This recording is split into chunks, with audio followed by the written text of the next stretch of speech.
Assalamualaikum warahmatullahi wabarakatuh. Selamat pagi dokter dan teman-teman.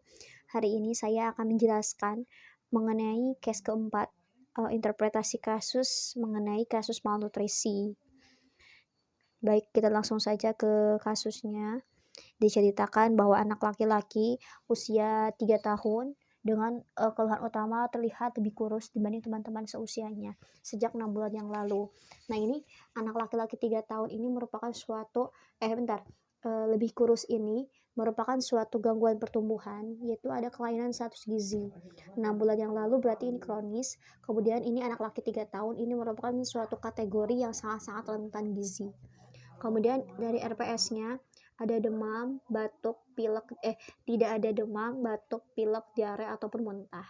Berarti memang tidak ada infeksi yang kronis dan tidak ada masalah pada saluran cerna.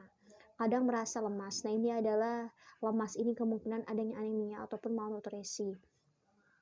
RPD-nya riwayat penyakit sebelumnya itu tidak ada. Berarti bukan karena rekurensi. RPK-nya riwayat menderita tuberkulosis tidak ada. Jadi kan kalau tuberkulosis itu berhubungan sama pertahanan metabolik, kaleksia sama konsentrasi leptin. Nah, di sini tuberkulosis bukan suatu penyakit menular juga. Jadi bukan karena tuberkulosis. Kemudian RP-SOS-nya anak kelima dari 5 bersaudara. Nah, ini anak kelima ini kan sebetulnya dia itu tidak cukup kebutuhan gizinya, jadi ada kemungkinan dia itu kekurangan gizi. Kemudian orang tuanya seorang buruh bangunan, berhubungan dengan status ekonomi yang kurang, jadi kemungkinan dia tuh kayak pendapatan yang kurang sehingga tidak memungkinkan untuk memenuhi kebutuhan gizi yang lebih. Kemudian sering bermain tanpa alas kaki dan tinggal di kawasan padat penduduk. Ini juga sangat beresiko terjadi infeksi cacing parasit. Jadi penetrasi lewat kulit. Kemudian riwayat kelahirannya pasien lahir normal, cukup bulan, ditolong oleh bidan, berat badannya 3000 gram, panjang 48 cm, lingkar kepalanya 24 cm. Nah, ini juga tidak ada kelainan pada neonatus. Karena riwayat kelahirannya normal. Kemudian riwayat tumbuh kembang, saat ini sudah bisa berlari, loncat, naik turun tangga, bicara dimengerti, perkembangan sejak lahir cepat sesuai usia seperti kakak pasien. Kemudian riwayat nutrisinya, sehari-hari makan hanya 2 kali sehari, tiap makan kira-kira hanya 5 sendok dengan sayur dan lauk pauk seadanya. Nah, ini artinya asupannya itu tidak cukup untuk memenuhi gizi pasien sehingga mengganggu pertumbuhan dan metabolisme tubuh. Pasien ini hanya mendapat ASI selama 4 bulan karena ASI ibunya itu sedikit sekali. Setelah itu pasien tidak minum susu karena sempat diberikan susu kental manis tetapi sering diare dan dokter tuh disarankan untuk diberikan susu formula, tapi terkendala ekonomi jadi nggak beli gitu ya. Kita tahu bahwa susu kental manis ini mengandung gula yang 2 kali lipat lebih tinggi, sedangkan seperti protein, kalsium, vitamin D, vitamin B12, kalium dan yang lainnya itu justru malah lebih sedikit. Ditambah juga usianya di bawah 1 tahun itu belum bisa mencerna bagian-bagian yang kompleks gitu, karena saluran cernanya itu belum mampu seperti itu. Ditambah lagi kesalahannya itu mulai diberikan makanan padat berupa nasi pisang sejak umur 4 bulan. Nah, nasi pisang itu kan suatu makanan padat ya. Nah, itu tuh harusnya tuh diberikan setelah usia 24 bulan. Nah, ini malah diberikan 4 bulan. Bahwa usia 4 bulan ini saluran cernanya tuh belum sempurna dan kemungkinan dia diare. Kemudian riwayat imunisasinya, imunisasi tidak diketahui pasti, ibu kehilangan buku KIA dan hanya ingat terakhir imunisasi di posyandu saat pasien usia 9 bulan. Kemungkinan dia itu 9 bulan itu adalah vaksin campak dan ada kemungkinan pasien ini imunisasinya belum lengkap. Nah, dari hasil anamnesis maka ada beberapa kemungkinan. Yang pertama itu hipotesisnya itu malnutrisi. Jadi malnutrisi itu adalah suatu keadaan bisa kekurangan atau bisa kelebihan gizi gitu ya.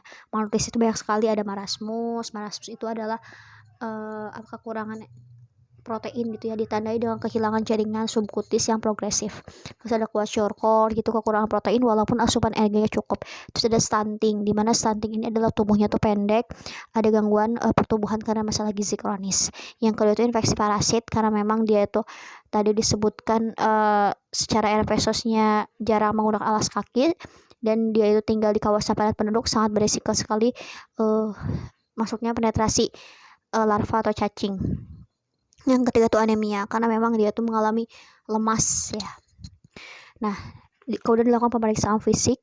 Yang pertama, keluhan utamanya itu tampak sakit sedang, kemudian kesadarannya kompos mentis dan mudah ditenangkan.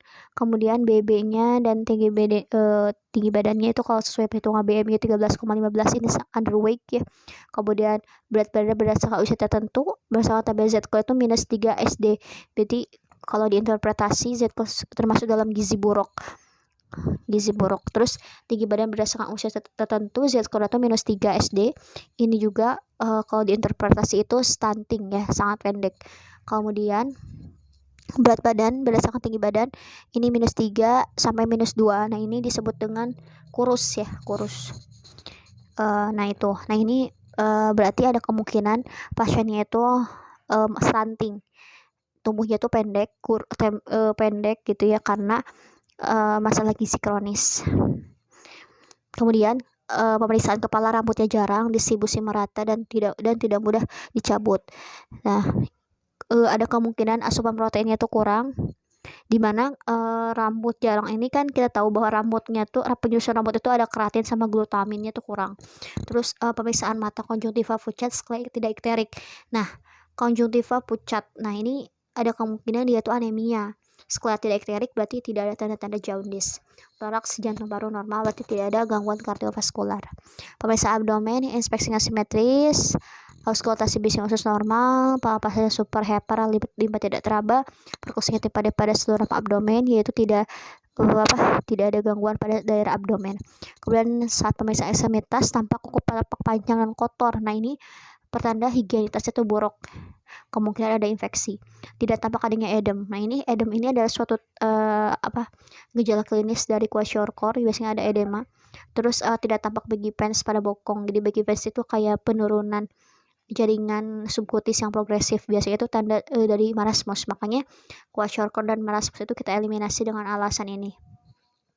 Kemudian dari pemeriksaan penunjang laboratorium, HBHT-nya itu turun ya, berarti ini tanda anemia. Leukositnya 6.000, ini tuh normal atau mungkin kronis. Hitung jenisnya tuh di sini ada peningkatan neutrofil, eosinofil. Normalnya tuh 1 sampai 3, ini 10, berarti ada infeksi parasit ya. Eosinofil itu adalah sebagai pertanda adanya infeksi parasit. MCV, MCH, MCHC ini adalah salah satu pemeriksaan untuk mengetahui apakah ada anemia. Dan ini MCV berarti ukuran selnya tuh kecil-kecil, terus hemoglobin juga sedikit, kadar hemoglobinnya sedikit. Terus nah ini termasuk anemia mikrositik. Terus serum ironnya tuh 30, ini kurang, berarti kan kandungan iron di dalam tubuhnya itu sedikit, kemungkinan karena intake besinya itu diambil dan dihisap nutrisinya itu oleh si parasitnya. TIBC, total iron banding capacity-nya 300 normal, saturasi transferinnya turun, ferritinnya turun juga, jadi cadangan besi dalam tubuhnya kurang. Kemudian gula darah sewaktunya 70, ini terjadi hipoglikemi. Kemudian gambaran darah tepinya ditemukan eritrosit epokrom, berarti pucat-pucat ya. Kemudian anisositosis berarti ukuran selnya itu ada besar ada kecil gitu ya, macam-macam. Kemudian pemeriksaan feses ditemukan telur cacing dengan dinding tebal dan terdiri dari 3 lapis. Nah, ini kemungkinan ini adalah telur cacing dari golongan Ascariasis, yaitu cacing Ascaris lumbricoides. Maka ditegakkanlah diagnosisnya itu adalah malnutrisi jenis stunting. Kenapa stunting? Karena berdasarkan tabel Z-score tinggi badan berdasarkan usia itu dia itu sangat pendek, -3 stunting ya. Terus marasmus dieliminasi karena memang dia tidak tampak baggy pants. Kwashiorkor dieliminasi karena dia juga tidak tampak adanya edem. Ditambah dia karena ada anemia defisiensi besi, karena di sini MCV, MCH, MCHC-nya menurun, HBHT menurun, saturasi transferin, serum iron menurun, ditambah ada gambaran darah tepi ditemukan eritrosit hipokromik, anisositosis, dan dia juga lemas, dan penyebabnya itu adalah karena infeksi parasit cacing Ascaris lumbricoides. Kalau ditemukan feses dengan telur yang terdiri dari 3 lapis. Jadi 3 lapis itu adalah AHV, albumin, hyoid, hyoin, vitelloid, lupa lah, itulah pokoknya mah. Nah, ditambah juga dia tuh kan secara era pesosnya itu kan bermain tanpa alas kaki, jadi dia tuh beresiko jadi investasi parasit cacing. Nah, dari sana maka dilakukan tata laksana farmako dan non farmako. Untuk yang non farmakonya itu jelas sih harus jaga higienitasnya, karena dia kan secara ekausa itu karena investasi parasit dijaga, terus dia tinggi protein, dikasih asupan gizi yang cukup gitu, karena dia kan sebetulnya eh, keluhan utamanya tuh karena dia tuh kekurangan gizi gitu, kekurangan asupan makanan, terutama yang proteinnya. Terus untuk yang farmakologinya, sebuah tata laksana gizi buruk di layanan rawat jalan, kemudian juga dikasih mebendazole. Mebendazole ini ya sebagai obat antihelmintik golongan azol, di mana mekanismenya itu untuk menghambat pembentukan tuburin pada sel dan menyebabkan perubahan struktur pada tubuh cacing. Seperti itu.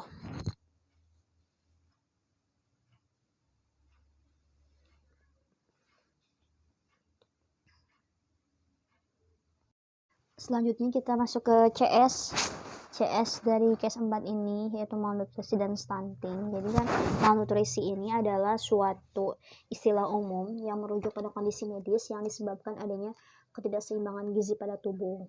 Jadi ketidakseimbangan pada malnutrisi itu kan bisa diklasifikasikan jadi 3 kelompok ya. Jadi ada kekurangan gizi, ada malnutrisi mikronutrien, ada kelebihan gizi gitu. Jadi malnutrisi itu kan salah nutrisi gitu kan, bisa lebih bisa kurang.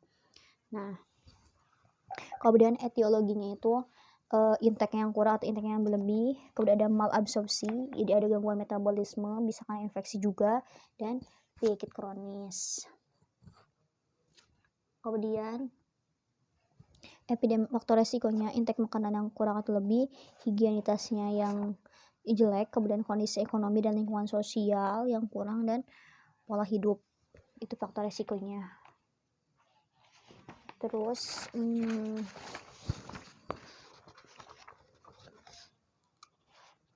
selanjutnya itu klasifikasi. Jadi klasifikasinya tuh ada MEP tuh apa ya, malnutrition under protein. Kemudian jadi dia tuh kayak wasting ya, berat badannya rendah, stunting, tinggi badan berdasarkan usia, dan underweight, berat badan berdasarkan usia. Kalau wasting berat badan berdasarkan tinggi badan. Jadi kalau berdasarkan kurang gizi spesifik, kalau kwashiorkor kan dia asupan proteinnya nggak dikebalik.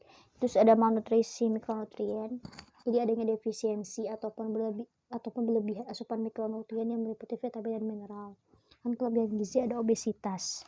Oke, kita lanjut ke stunting. Stunting ini adalah sebuah masalah kurang gizi kronis yang disebabkan oleh kurangnya asupan gizi dalam waktu yang cukup lama. Hal ini menyebabkan adanya gangguan di masa yang akan datang, yakni mengalami kesulitan dalam mencapai perkembangan fisik dan kognitif yang optimal. Kemudian etiologinya kekurangan gizi, yaitu 1000 hari pertama kelahiran. Jadi kekurangan gizi yang terjadi dalam kandungan dan awal kehidupan menyebabkan janin melakukan reaksi penyesuaian dan tidak maksimalnya fase 1000 hari pertama kehidupan anak. Epidemiologinya di Indonesia itu meningkati peringkat kelima terbesar di dunia. Prevalensi stunting itu adalah 37,2%.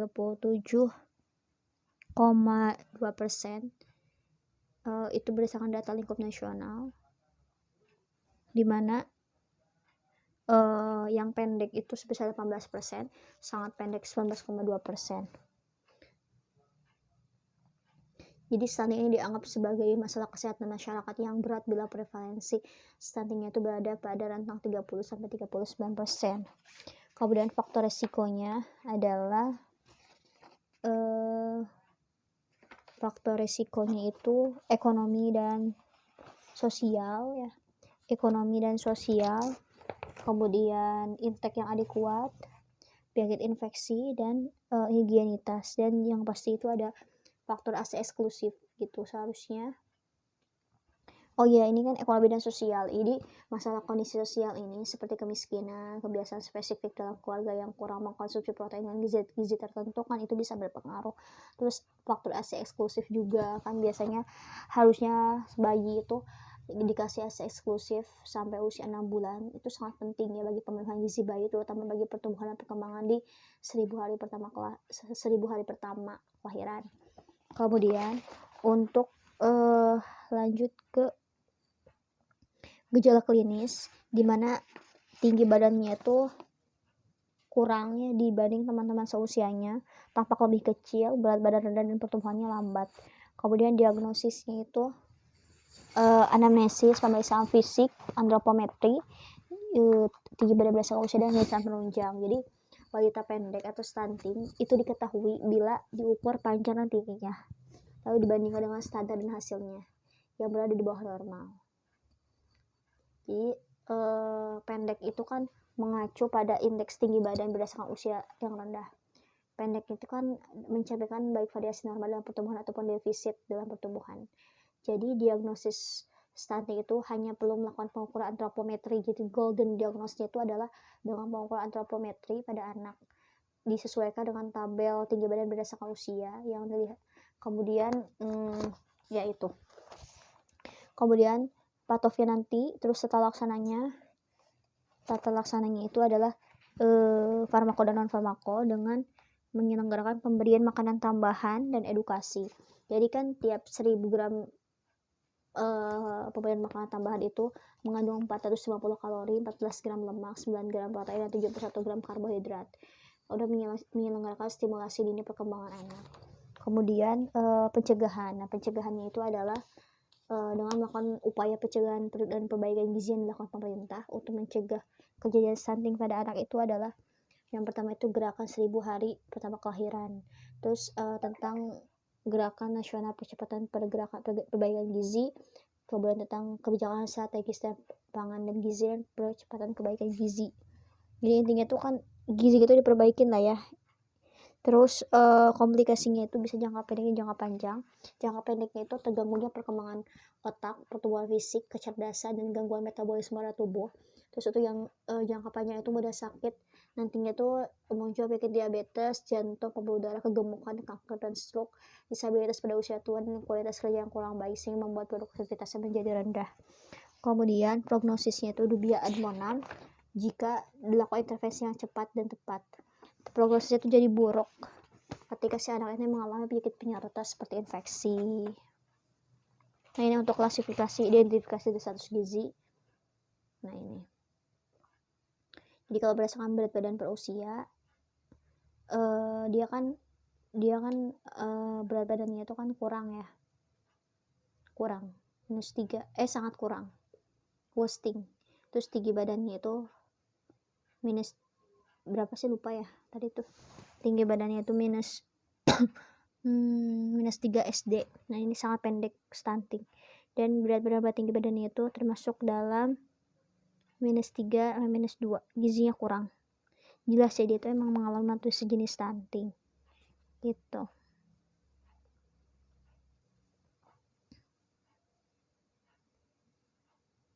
Dan kita masuk ke patofisiologinya. Jadi secara patofisiologi, anak laki-laki usia 3 tahun dengan riwayat penyakit sosialnya itu sanitasi buruk, jarang menggunakan alas kaki, kuku panjang dan kotor. Nah, ini higienitasnya buruk, dimana beresiko terjadinya investasi parasit cacing. Nah, ketika cacing atau larva atau telurnya masuk, dia itu kan akan direspon imunitas, akan ditangkap oleh sel APC, yaitu sel dendritik, kemudian dipresentasikan ke sel T helper. Sel T helper kemudian T helper 2 ini akan mensekresikan interleukin 5 dan akan menimbulkan eosinofil itu akan mengalami peningkatan. Nah, ketika investasi cacing ke usus halus menghasilkan, dimana cacing ini akan bertelur ya di feses. Nah, feses ini akan, jadi ketika dia akan BAB, maka dalam feses itu akan terlihat bukan terlihat, kalau diperiksa itu akan tampak adanya telur berdinding tebal dengan 3 lapis, yaitu telur dari Ascariasis. Jadi si cacingnya itu akan mengambil nutrisi yang ada dalam tubuh berupa Fe dan protein, di mana kadar Fe yang terus-menerus dihisap ini akan menurun dalam tubuh dan sintesis Hb-nya itu akan menurun. Sedangkan Hb ini kita tahu merupakan salah satu bahan untuk membentuk adenosit. Efeknya adalah distribusi oksigen itu akan menurun, jadi perfungsi oksigen ke jaringan akan menurun.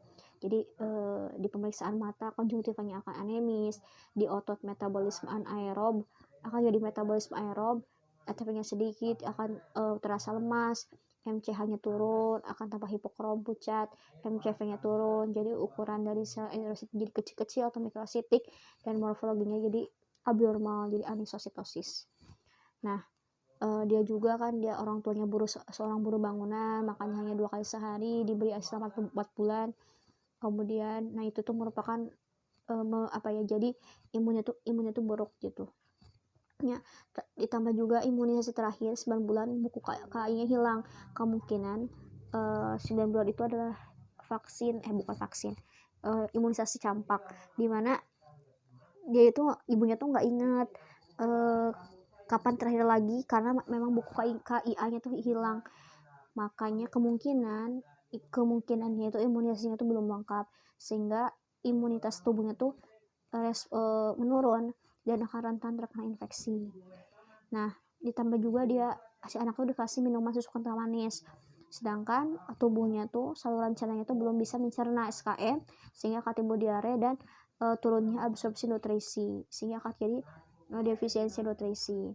Nah, tadi kan dia makan 2 kali sehari, diberi ASI hanya 4 bulan, berarti kan asupan nutrisi yang masuk ke dalam tubuhnya tuh tidak adekuat, sehingga kebutuhan nutrisinya tuh terus meningkat, akhirnya mengambil cadangan makanan dari lemak di kulit dan jadi defisiensi nutrisi, sehingga lemak di bantalan kulit itu akan menghilang, terlihat lebih kurus, dan kalau dihitung berdasarkan perhitungan pemeriksaan fisik berat badan bersama tinggi badan itu -3 sampai -2 itu termasuk interpretasi dari sekolah itu termasuk dalam kurus gitu, karena yaitu penyebabnya. Ditambah gagal melakukan perbaikan gizi dalam waktu yang lama, karena memang dia tuh kan masalah gizinya tuh kronis dari sejak kecil sampai usia 3 tahun. Nah itu kan waktunya cukup lama kronis, makanya dia timbul stunting. Dan dia berdasarkan pemeriksaan dari tabel Z-score, interpretasinya itu adalah tinggi badan berdasarkan usia itu -3, itu pendek atau stunt. Terus tadi kan kadar Fe dalam tubuh menurun, dimana akhirnya serum airnya turun, TIBC-nya meningkat, akhirnya serum airnya turun, akhirnya cadangan Fe-nya tuh terus menerus dikuras ya, makanya cadangan besinya akan turun atau ferritinnya turun, dan transferase saturation-nya menurun juga, kayak gitu. Terus untuk tata laksananya, untuk si cacingnya itu kan dikasih mebendazole, di sini dikasih mebendazole sebagai obat antihelmintik golongan azol. Dia itu menghambat pembentukan tubulin pada sel dan juga menyebabkan perubahan struktur pada tubuh cacing. Terus dia juga harusnya menjaga higienitas ya, karena dia itu kan hanya harusnya menjaga higienitas biar tidak terinfeksi. Terus dia tinggi protein artinya dia tuh butuh asupan gizi yang baik gitu, terutama protein untuk mengganti kebutuhan nutrisi yang hilang. Terus farmakologinya itu harusnya dikasih tata laksana gizi buruk di layanan rawat jalan.